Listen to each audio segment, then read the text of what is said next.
Greetings everyone. Today we will start the new topic, importance of organizing. In the previous lecture we have discussed about the meaning of organizing and the organizing process. Meaning of organizing. What is the meaning of organizing? क्या था meaning of organizing? Organizing का मतलब था identifying the resources, arranging the various alternatives. What is the meaning of organizing? Organizing can be defined as identifying and grouping the different activities in the organizations and bringing together the physical, financial and the human resources to establish most productive relations for the achievement of the specific goal of organization. This is the definition of organizing. Organizing is the second function of management. After planning हमें क्या करना पड़ता है? हमें करनी पड़ती है organising. There are 5 functions of management which we have discussed it, जो हमने पहले डिस्कस कर चुके हैं. तो अब हम ऑर्गेनाइजिंग की बात कर रहे हैं. तो ऑर्गेनाइजिंग के हमने प्रोसेस देखा था. प्रोसेस में हमारे जो स्टेप्स थे, देर आर 4 स्टेप्स. कौन कौन से स्टेप्स है आपके प्रोसेस के अंदर? Identification and the division of work. Identification करना, डिविजन, फिर departmentalisation, then assignment of duties, then establishing the reporting relationship. Establish करना the reporting relationship. Now we will discuss about the importance of organizing. हम क्या करेंगे? हम discuss करेंगे importance of organizing. Yes, now we will start the importance of organizing. The first importance is, what is the first importance? The first importance is the benefits in the specialization. The first importance क्या है? The benefits in specialization. That means organizing में हमने क्या था? Identification and the division of work. That means according to the capability, according to the ability of the people work assign किया जाता था. तो इससे क्या होगा? तो स्पेशलाइजेशन बढ़ेगा. स्पेशलाइजेशन क्योंकि every individual is assigned a part of work and not the whole task, यानी कि उसे कुछ ही काम दिया जाता है, पूरा टास्क नहीं दिया जाता. इससे क्या होगा? Due to this division of work into smaller units and assignment of units according to the qualification, इससे क्या होता है? It leads to the specialisation. इससे क्या होता है? It will leads to the what will we do leads? It will leads to the specialization. समझ में आ रही है बात? It will leads to the specialization.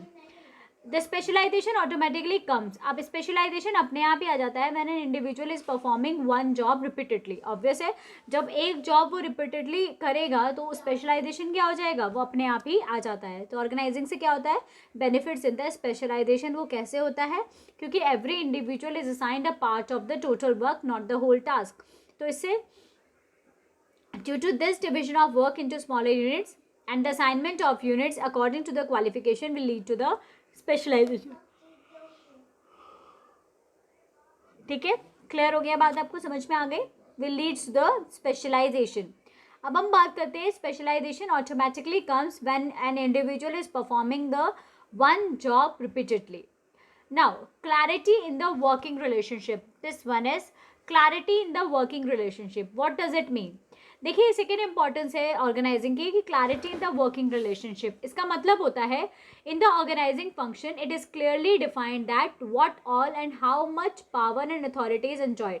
That means clarity होती है कि हमें, जैसे हमने ऑर्गेनाइजिंग का प्रोसेस देखा था, assignment of duties and establishing the reporting relationship. इसका मतलब क्या होता है? First of all we have assign the duties कि किसको क्या काम करना है. उसके बाद हमने अथॉरिटी दी, तो सबको पता है कि who has to report to whom, कि किसको रिपोर्ट करना है. एवरीथिंग इज एडवांस में प्रिपेयर्ड है कि कौन बॉस है, कौन सुपीरियर है, कौन सबॉर्डिनेट्स हैं, ये क्लियर है. तो उससे क्या होगा? It will be clarify the working relationship कि who is the boss, who is the subordinate, who has to report to whom. Everything is clear. तो यही इसमें लिखा है. In the organising function it is clearly defined that what all and how much power and authority is enjoyed by different individuals or the managers. Each managers knows very carefully, her manager को पता होता है कि each managers knows very carefully that to whom he can give the orders and from whom he has to receive the order. किसको उसे order देना है और किससे उसे ऑर्डर लेना है. The superior subordinate relation is clearly defined in organizing. Next जो आपका इम्पॉर्टेंस होती है ऑर्गेनाइजिंग की, वो क्या होती है? Optimum utilisation of resources. In the organising function जैसे हमने बात की थी कि ऑर्गेनाइजिंग की जो डेफिनेशन होती है वो क्या होता है, identification. That means identify the, जो हमारे ऑर्गेनाइजिंग का जो मीनिंग होता है वो क्या होता है, वो होता है आपका identifying and the grouping the different activities in the organise. Identify करना और उन्हें ग्रुप करना, तो उससे क्या होगा, ऑप्टिमम यूटिलाइजेशन, यानी कि रिसोर्सेज की वेस्टेज कम से कम होगी। In the organization function, there are a few chances of duplication of work or overlapping of work. That means बहुत कम chances होते हैं किसके, duplication के और overlapping के। जो मैं line क्रॉस कर रही हूँ, सर्कल कर रही हूँ, तो ये बहुत इंपॉर्टेंट होती हैं। इन लाइन से आप पहचान जाते हो, किसको पहचान जाते हो कि कौन सी इंपॉर्टेंस हाईलाइटेड है, ठीक है। तो अगर कहीं भी लिखा हो डुप्लीकेशन ऑफ वर्क और ओवरलैपिंग ऑफ वर्क, यानी कि बचाता है, देर आर फ्यू चांसेस, यानी कि बहुत कम चांसेस होते हैं डुप्लीकेशन के एंड द, किसके, डुप्लीकेशन के चांसेस बहुत कम होते हैं और overlapping of work, because the jobs are assign to different individual. जो जॉब्स होती हैं वो असाइन की जाती हैं to the different individuals.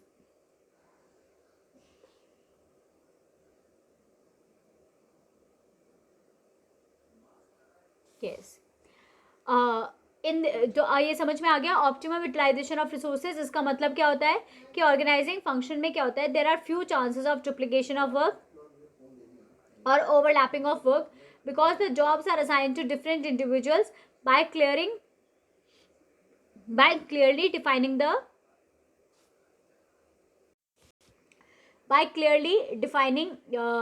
the job in job description document। आपको मैंने बताया था कि जब असाइनमेंट ऑफ ड्यूटीज़ होती है तो ड्यूटीज़ असाइन कर दी जाती हैं उनको, तो उनको एक डॉक्यूमेंट दिया जाता है जॉब डिस्क्रिप्शन। दैट मीन्स उन्हें क्लियरली पता होता है कि what they have to do. तो जब उन्हें पता है कि उन्हें क्या करना है, तो डुप्लीकेशन ऑफ वर्क होने के चांसेस नहीं है और ओवरलैपिंग होने के चांसेस भी नहीं होते, because they know what they have to do. पहले से डिस्क्राइब कर दी जाती है कि उन किसका जॉब क्या है, वो सबसे पहले डिस्क्राइब जाता है। सो देर आर नो चांसेस, तो बिल्कुल चांसेस नहीं होते that the same work is perform by 2 और मोर इंडिविजुअल्स, ठीक है। तो ऑप्टिमम यूटिलाइजेशन ऑफ रिसोर्सेज होता है। Next is the adoption to change. whenever the changes takes place in the business environment, यानी कि जब भी कभी बिजनेस में बिजनेस चेंज, जो एनवायरनमेंट में चेंजेस होते हैं, ठीक है, whenever the changes takes place in the business environment, then with the help of organizing functions these changes can be adopted systematically, because organizing functions जो है वो अलग अलग डिपार्टमेंट्स बनाता है, ठीक है, एंड ग्रुप रिलेटेड एक्टिविटीज जो है वो एक डिपार्टमेंट में डालता है। तो इससे क्या होता है कि changes can be adopted only in that area, जहाँ पर जो एरिया इफेक्ट हुआ है इन चेंजेस से, और चेंजेस को ईजिली कम्युनिकेट किया जा सकता है to the whole organisation through the departments, यानी कि जल्दी से अडॉप्शन हो जाता है। जो चेंजेस होते हैं उनको अडॉप्ट करने में आसानी रहती है, इतनी ज़्यादा मुश्किल नहीं होती है। तो अडॉप्शन टू चेंज मतलब समझ में आ गया। कभी भी जब चेंजेस होते हैं बिजनेस एनवायरनमेंट में, जैसे एक चैप्टर है बिजनेस एनवायरनमेंट, वो भी हम डिस्कस करेंगे। तो बिजनेस एनवायरनमेंट एक एक्सटर्नल फैक्टर्स होते हैं, जैसे गवर्नमेंट की पॉलिसीज या फिर नेचुरल डिजास्टर्स भी होते हैं, कस्टमर्स का टेस्ट एंड प्रेफरेंस भी चेंज हो जाता है। तो वो जो सारे चेंजेस होते हैं जब वो होते हैं, तो ऑर्गेनाइजिंग फंक्शन से हम उन्हें जल्दी से अडॉप्ट कर सकते हैं, क्योंकि ऑर्गेनाइजिंग फंक्शंस के अंदर क्या होता है, जो ऑर्गेनाइजिंग होता है वो डिपार्टमेंट्स क्रिएट करती है, और जो ग्रुप रिलेटेड एक्टिविटीज़ होती हैं उनको एक ही डिपार्टमेंट के अंदर रखती है। तो इससे क्या होता है, इनसे क्या होता है, changes can be easily communicated to the whole organisation through departments, और organizational structure can be suitably modified according to the changes. Clear हो रही है बात। Next, effective administration. देखिए क्या होता है in the organising function, organizing function में क्या होता है, जो सिमिलर और रिलेटेड जॉब्स होती हैं,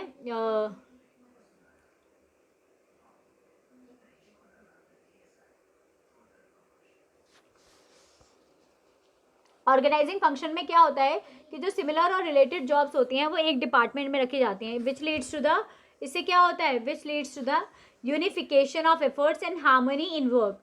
तो ऑर्गेनाइजिंग फंक्शंस जो होता है, क्योंकि एक डिपार्टमेंट बना है तो यूनिफिकेशन होगा, एक जैसा काम एक ही डिपार्टमेंट के अंदर हो रहा है, और हार्मनी होगी।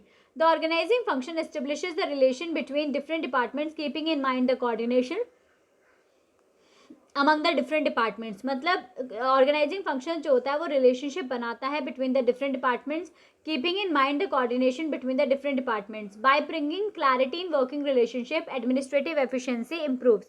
यानी कि जो अगर आप clarity by bringing the clarity in working relationship, administrative efficiency जो होती है वो क्या होती है, इम्प्रूव होती है। समझ में आया? तो इफेक्टिव एडमिनिस्ट्रेशन होता है। नेक्स्ट, और एक्सपेंशन एंड द ग्रोथ। अब इसका मतलब क्या होता है एक्सपेंशन एंड ग्रोथ का? अगर हम क्या करते हैं, with the optimum utilisation of resources and the proper division of work and departmentation, companies जो होती हैं वो can easily meet the challenges. अगर प्रॉपर यूटिलाइजेशन होगा रिसोर्सेज का, प्रॉपर डिविजन होगा वर्क का और डिपार्टमेंटेशन होगा, तो कंपनीज क्या कर सकती हैं, वो easily meet the challenges and can expand their activities in a planned manner. तो एक्सपेंशन एंड ग्रोथ होने के चांसेस बढ़ जाते हैं अगर वो ऑर्गेनाइजिंग फंक्शन को प्रॉपर तरीके से करते हैं तो। नेक्स्ट होता है डेवलपमेंट ऑफ पर्सनल। पर्सनल का मतलब होता है ह्यूमन बींग, जो काम कर रहे हैं, जो एम्प्लॉयज होते हैं, उनका भी डेवलपमेंट होता है।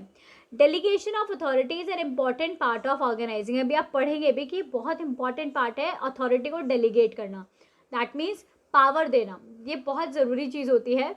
और डेलीगेशन से क्या होता है, जो by delegating the routine the managers can concentrate to develop new methods and ways of performing the job. अगर मैनेजर्स को कुछ अथॉरिटी दी जाएंगी तो they will find the best method to do a job. New methods, creativity लाएंगे, वो new methods ढूंढेंगे और नए तरीके ढूंढेंगे काम करने के। तो उससे क्या होगा, it gives them to innovate the new technologies and areas of growth of the companies. It gives them, क्या दे देगा उनको, innovate. It gives them to innovate the new technologies and area for growth of the companies. Delegation जो होता है not only reduces the workload of manager but it also helps them to use and realise their full potential for the creative work. That means delegation का मतलब सिर्फ ये नहीं होता है कि उनका वर्कलोड कम हो जाता है, क्योंकि पावर देंगे तो वो अपना काम सबॉर्डिनेट्स को देंगे तो उनका वर्कलोड कम नहीं होता, बट उसका मतलब ये भी होता है उनको हेल्प करता है to use and realize their full potential for more creative work. That means उनकी full potential realization हो for the more creative work. समझ में आ रहा है? तो these are the importance of organizing. क्या है importance? सबसे पहला benefits and specialization कैसे आता है, through division of work, यानी कि divide होता है work, तो work उनको सिर्फ कुछ ही काम करना पड़ता है, not the whole task, यानी कि जो काम दिया जाता है वही करते हैं। तो जब वो repeatedly उसी काम को करेंगे तो क्या आएगी, specialization आएगी। क्लैरिटी इन वर्किंग रिलेशनशिप, इसमें हम अथॉरिटी डेलीगेट करते हैं, जो ऑर्गेनाइजिंग का प्रोसेस था असाइनमेंट ऑफ ड्यूटीज़, तो वर्किंग रिलेशनशिप क्लैरिफाई होती है कि who has to report to whom, सभी को पता होता है। ऑप्टिमम यूटिलाइजेशन ऑफ रिसोर्सेज, देखिए इसमें असाइनमेंट ऑफ ड्यूटीज़ हो जाती है, तो पता होता है कि कौन क्या काम करेगा। जॉब डिस्क्रिप्शन डॉक्यूमेंट जो दिया जाता है उससे ओवरलैपिंग और डुप्लीकेशन ऑफ वर्क नहीं होता है। तो रिसोर्सेज का यूटिलाइजेशन कैसा हो रहा है, ऑप्टिमम यूटिलाइजेशन होता है, because there is no chances, इसमें बिल्कुल भी चांसेस नहीं होते, किस चीज़ के चांसेस नहीं होते हैं, ओवरलैपिंग के और डुप्लीकेशन के। अडॉप्शन टू चेंज, जो बिजनेस एनवायरनमेंट में चेंज होता है, तो अगर ऑर्गेनाइजिंग फंक्शन एक ऑर्गेनाइजेशन सही तरीके से करती है तो हम चेंजेस को जल्दी से अडॉप्ट कर लेते हैं। कैसे करते हैं, जैसे कि अब ऑर्गेनाइजिंग के अंदर क्या होता है, बहुत सारे डिपार्टमेंट्स बनाए जाते हैं, बट ग्रुप रिलेटेड एक्टिविटीज़, जो एक सिमिलर ग्रुप रिलेटेड एक्टिविटीज़ होती है वो एक डिपार्टमेंट में डाली जाती है। तो अगर वो चेंजेस उसी एरिया को अफेक्ट करता है तो सिर्फ उसी डिपार्टमेंट को इन्फॉर्म किया जाएगा और वो जल्दी से उसे एक्सेप्ट कर लेगा। इफेक्टिव एडमिनिस्ट्रेशन, एडमिनिस्ट्रेशन इफेक्टिव होती है, कैसे होती है, जैसे अभी हमने बात करी थी इफेक्टिव एडमिनिस्ट्रेशन की, कि जो सिमिलर और रिलेटेड जॉब्स होते हैं they are grouped under the one department, जिससे क्या होता है, यूनिफिकेशन ऑफ वर्क होता है। तो इस कोऑर्डिनेशन से क्या होता है, एडमिनिस्ट्रेशन इफेक्टिव होती है।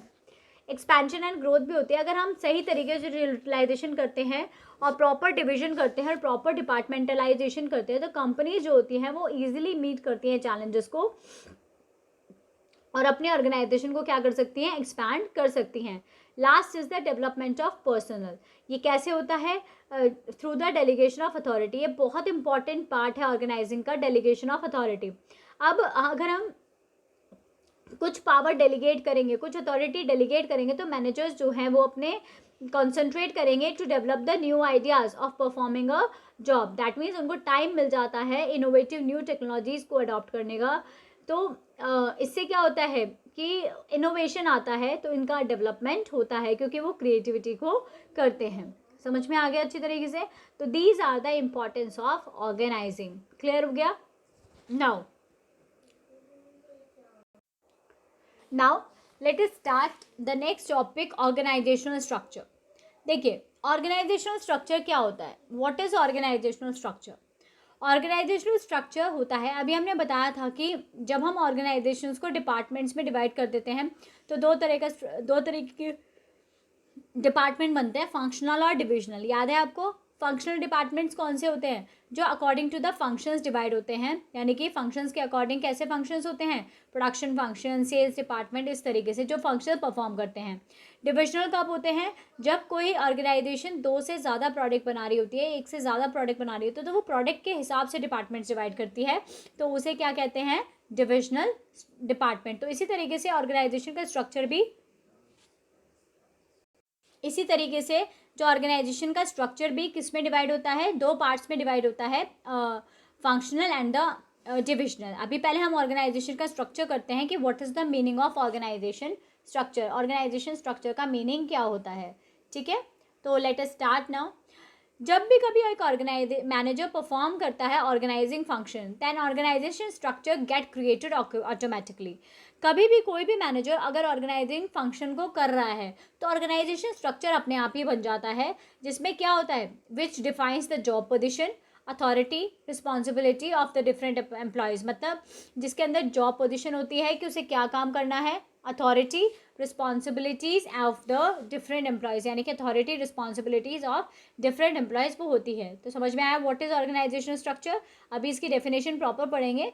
मतलब कहने का मतलब ये है कि अगर एक मैनेजर परफॉर्म कर रहा है ऑर्गेनाइजिंग फंक्शन को, तो ऑर्गेनाइजेशन स्ट्रक्चर अपने आप ही बन रहा है। कैसे बन रहा है भाई? ऑर्गेनाइजिंग प्रोसेस के अंदर क्या होता है? ड्यूटीज असाइन करना, डिपार्टमेंट्स बनाना और reporting relationship banana, that means power देना। तो ये क्या है सब? ये ऑर्गेनाइजिंग फंक्शन है। और इसी से क्या बन जाएगा? एक स्ट्रक्चर बन जाएगा, who has to report to whom, कौन किसका बॉस है। तो वो ऑर्गेनाइजेशन स्ट्रक्चर जो होता है वो ऑटोमेटिकली ही क्रिएट हो जाता है, जिसके अंदर आती है जॉब पोजिशंस, अथॉरिटी, रिस्पॉन्सिबिलिटी और द डिफरेंट एम्प्लॉयज़। अब ऑर्गेनाइजेशन स्ट्रक्चर का मीनिंग क्या होता है? What is the meaning of organisation structure? Meaning क्या है? ये इसका मीनिंग है, इसका ये दिस इज़ द मीनिंग, ये इसका मीनिंग आता है कि what is the meaning of organisational structure. क्या मतलब है इसका? Organizational structure can be defined as network of job positions, responsibilities and authority and different levels। ये एक छोटी सी definition है कि organizational structure को कैसे define किया जा सकता है। It can be defined as network of job positions, responsibilities and authority at different levels, or it can be called as a framework within which managerial and operational tasks are performed। जिसमें managerial और operation task perform किए जाते हैं, वो आपका क्या होता है? ऑर्गेनाइजेशन स्ट्रक्चर होता है। तो क्लियर हुई बात? तो ऑर्गेनाइजेशनल स्ट्रक्चर क्या होता है? Organisational structure can be defined as network, that means इसमें एक नेटवर्क होता है of job positions, responsibilities and authority at the different levels. इसको इसी तरीके से एक फ्रेमवर्क भी कहा जा सकता है, within which managerial and operational task are performed, यानी कि it specifies the relationship between the people. ये स्पेसिफाई करता है what is the relations between the people, work and the resources. Span of management give shapes to organisational structure. अभी आपको बताऊंगी what is the span of management, यानी कि span of management की कौन किसको रिपोर्ट करेगा, that is the span of management. ठीक है, तो अगर स्पैन ऑफ मैनेजमेंट जो है वो शेप देता है ऑर्गेनाइजेशनल स्ट्रक्चर को। Very important line, this one is very important line. Narrow span of management results in tall structure, whereas wide span results in flat structure। Tall मतलब narrow होता है span, तो टॉल स्ट्रक्चर बनता है, और आपका wide span होता है तो आपका फ्लैट स्ट्रक्चर बनता है। ऐसे बनता है स्ट्रक्चर। नैरो में आपका इस तरीके से बनता है, टॉल स्ट्रक्चर बनता है। नैरो मतलब जितने कम आपके वो होंगे, जैसे कि जितने कम आपके वो होते हैं अथॉरिटीज़ और रिस्पॉन्सिबिलिटीज़ होती हैं, उतना टॉल स्ट्रक्चर बनेगा। अभी मैं आपको दिखाऊंगी इसकी पिक्चर कि नैरो और जो टॉल होता है वो कौन सा होता है। जो नैरो एंड टॉल होता है वो कौन सा होता है, ठीक है। Now what is the span of management, very important, very very important कि what is the meaning of span of management. देखिए, span of management means how many employees or subordinates can be effectively manage by one manager, यानी कि एक manager के नीचे कितने subordinates आते हैं. तो मैंने आपको ये तो बोला, जितने एक मैनेजर के नीचे जितने ज़्यादा सबॉर्डिनेट्स आएंगे तो वो इस तरीके से बनेगा. तो वो कैसा बनेगा, फ्लैट. और एक मैनेजर के अंदर अगर कम सबॉर्डिनेट्स आएंगे तो वो किस तरीके से बनेगा, टॉल. समझ रहे हो. तो ऐसे एक फ्लैट, तो वाइड स्पैन होगा तो it will be a flat structure, और अगर नैरो स्पैन होगा तो इट विल बी अ आपका टॉल स्ट्रक्चर होगा. क्लियर हो गई बात, समझ में आ गई. तो what is the span of management. Span of management क्या होता है, जो स्पैन ऑफ मैनेजमेंट होता है इसका मतलब होता है कि हाउ मेनी एम्प्लॉयज,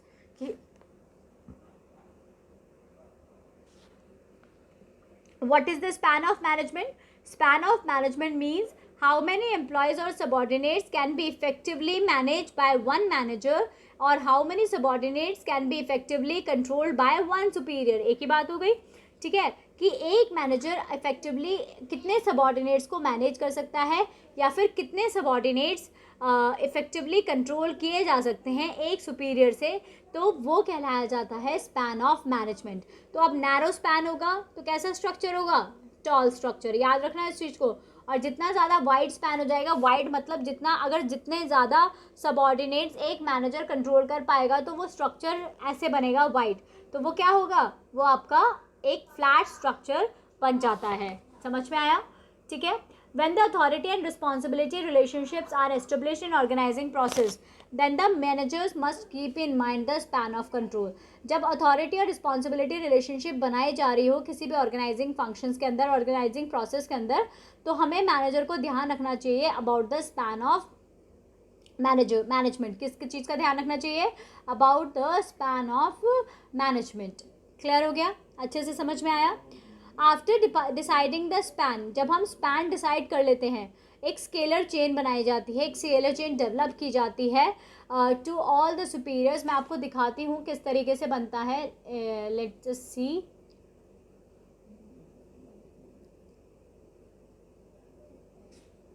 अभी इसके अंदर है नहीं, अभी नेक्स्ट उसमें दिखाती हूँ मैं आपको पिक्चर कि किस तरीके से एक स्पैन बनाया जाता है. ठीक है.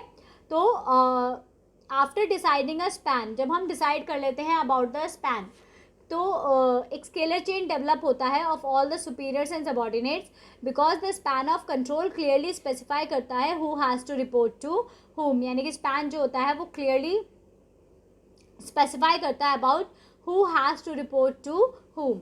क्लियर हो गया, अच्छे से समझ में आया. तो what is the meaning of organisational structure. तो ऑर्गेनाइजेशनल स्ट्रक्चर वो होता है when the manager performs organising function. तो ऑर्गेनाइजेशनल स्ट्रक्चर जो है वो ऑटोमेटिकली क्रिएट हो जाता है, जो डिफाइन करता है about the job position, authority, responsibilities of the different employees. Organizational structure जो होता है वो क्या डिफाइन होता है, as a network of job positions, responsibilities and authorities at different levels, और it can be called as framework within which managerial and operational task are perform. Got it, समझ में आ गया. तो इसके अंदर क्या होता है, it specifies the relationship between the people, work and the resources. यानी कि पीपल और वर्क और रिसोर्सेज के बीच में रिलेशनशिप डिसाइड करता है ये. Span of management give shapes to the organisational structure. Span of management जो है वो शेप देता है ऑर्गेनाइजेशनल स्ट्रक्चर को. जैसे मैंने आपको बताया, नैरो स्पैन होगा तो टॉल स्ट्रक्चर होगा, और वाइड स्पैन होगा तो फ्लैट स्ट्रक्चर होगा. तो what is the span of management. Span of management means how many employees or subordinates can be effectively managed by one manager, or how many subordinates can be effectively controlled by the one superior. तो that is the span of management. उसे हम क्या कहते हैं, span of management. जब authority relationship clear हो जाता है तो मैनेजर जो है वो उसको स्पैन ऑफ कंट्रोल का ध्यान रखना पड़ता है, और स्पैन ऑफ कंट्रोल ही एक स्केलर चेन को डेवलप करता है कि आफ्टर डिसाइडिंग द स्पैन, की डिसाइड कर लिया तो फिर स्केलर चेन होता है कि स्केलर चेन स्पेसिफाई करता है, स्पैन स्पेसिफाई करता है who has to report to whom. समझ में आया. Now the next one is what is the importance of organisational structure. Today's last topic, आज के लेक्चर का लास्ट टॉपिक है ये, इंपॉर्टेंस ऑफ ऑर्गेनाइजेशनल स्ट्रक्चर। देखिए ऑर्गेनाइजेशनल स्ट्रक्चर बनाएंगे तो क्या फायदे होंगे। Structure organises for properly all the operation. अगर स्ट्रक्चर बन जाता है तो सारी ऑपरेशंस जो है वो क्लियरली समझ में आती हैं और इससे फ्लो ऑफ कम्युनिकेशन बेटर होता है, क्योंकि पहले से ही डिसाइडेड है who has to report to whom, तो कन्फ्यूजन के चांसेस रह ही नहीं जाते हैं। तो इससे क्या होगा, it properly clarifies all the operations of business and ensures better flow of communication.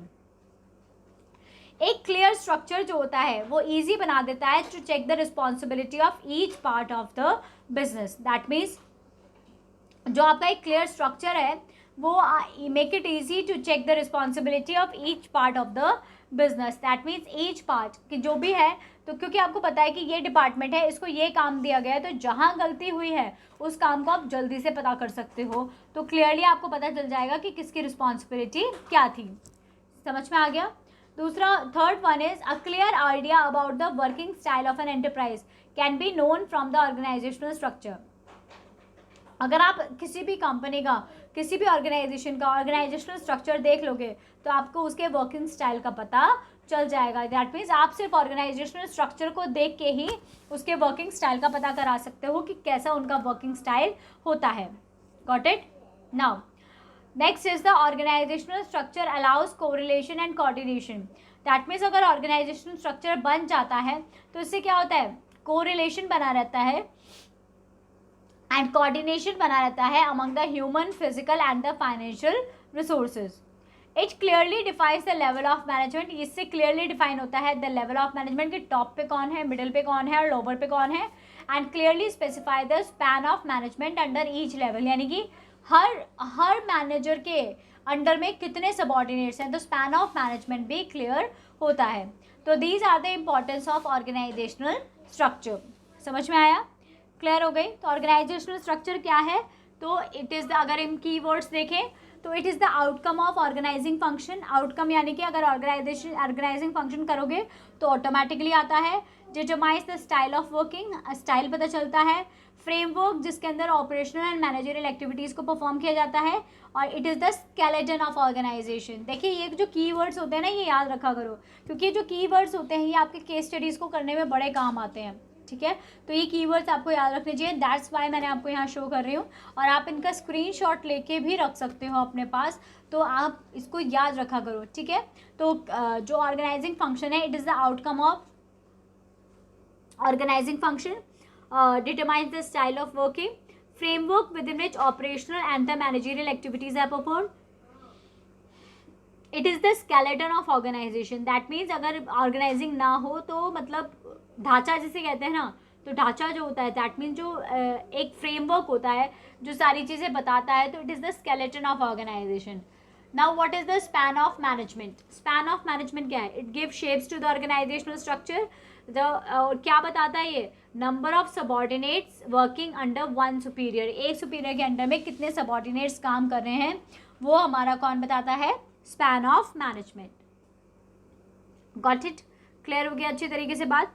तो आज हम यहाँ तक के लिए छोड़ते हैं स्पैन, यहाँ तक ऑर्गेनाइजेशनल स्ट्रक्चर का meaning and importance. Next lecture में हम पढ़ेंगे टाइप्स ऑफ ऑर्गेनाइजेशनल स्ट्रक्चर, कि कौन कौन से टाइप्स होते हैं ऑर्गेनाइजेशनल स्ट्रक्चर के। गॉट इट, क्लियर हो गया अच्छी तरीके से, समझ में आ गई बात। ओके, जिसको अच्छे से पढ़िएगा। ठीक है, गुड बाय।